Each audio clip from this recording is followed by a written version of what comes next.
Welcome back, everyone. Today, I figured I'd introduce you all to a new series I've been watching.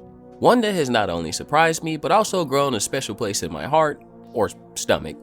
And this show is Dungeon Meshi, or also called Delicious in Dungeon. For now, I'll be introducing the series to those who haven't watched it, and sharing my first impressions and opinions. And the first thing I want to mention is the creator of Dungeon Meshi, Ryoko Kui. While not well known, Ryoko has in the last decade become an incredibly decorated artist and mangaka, having been published several chapters of Dungeon Meshi in mainstream lines, and with the popularity of the show exploding in such a way that when they animated the first bits of Dungeon Meshi, it was actually for a preview chapter, but I assume the popularity led to a full-blown adaptation.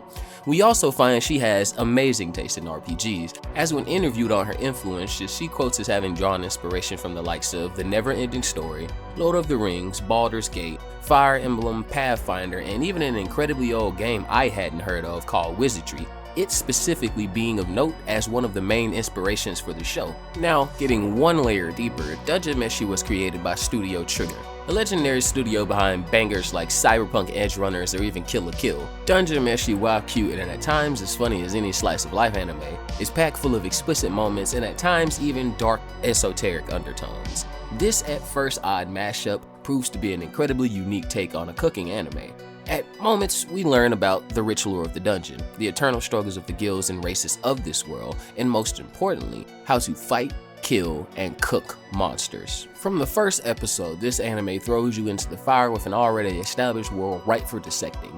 This sets Dungeon Meshi apart as a unique blend of a cooking, action-adventure, and high fantasy anime, also with a little sprinkle of seinen. Our story actually begins after a party's failed dungeon raid that resulted in the younger sister of an adventurer duo being eaten by a dragon. Laios, the brother, and the remaining members of his party, Marcel and Kilchuk, set out to rescue her before she could be digested by the dragon, which I feel was always kind of a pipe dream. But anyway, having lost most of their food in the raid, the group finds themselves, like most of us in the current economy, broke and desperate. So they make the unusual decision to source all their food from inside the dungeon, meaning the group will have to eat monsters to survive. Fortunately, an odd dwarf named Senchi is willing to help them, not only by journeying with them, but showing them how to cook the various monsters that make their home in the dungeon.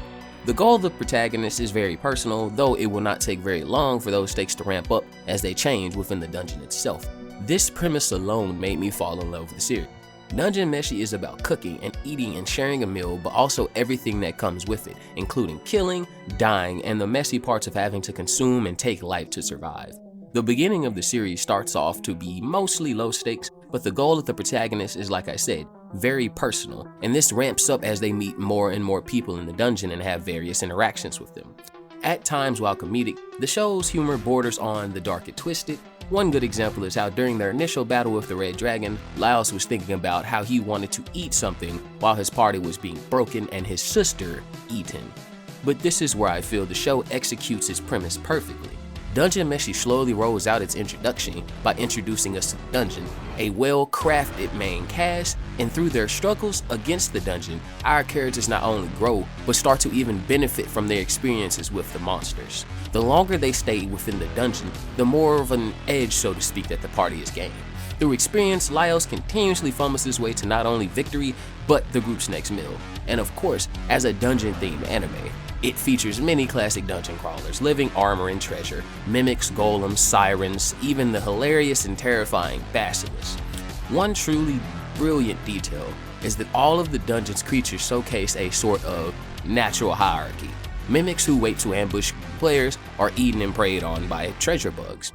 The frogs and poisonous plants have symbiotic relationships in order to ward off other predators. Certain floors are even dominated by their respective top monster, and its feeding habits bear effects that cascade throughout the rest of the dungeon.